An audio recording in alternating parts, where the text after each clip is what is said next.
Meron akong alam, di ko sasabihin. Pag pinilit mo ako.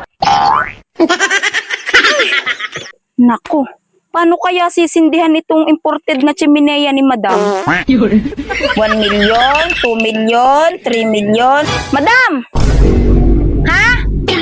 Paano sindihan aring inyong chimenea at na makaluto na ako ng sashimi?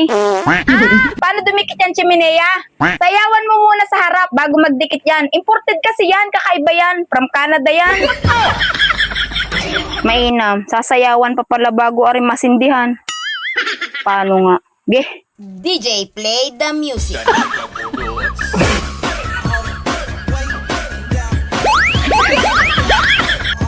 Paano gari? Madam!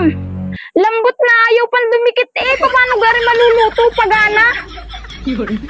Hindi pa rin magdikit? I-try mong kantahan. Baka pag kinantahan mo yan, magdidikit yan. Sige na, dali. Kantahan mo na't gutom na ako. Sobrang kakaiba naman itong chimenea na ito. May pa-audition pa bago magdikit. Kailangan pang mag-audition ng pagkanta at pagsayaw bago sumiklab. Sige na nga. Wait lang. 1, 2, 3, go. Through the fire!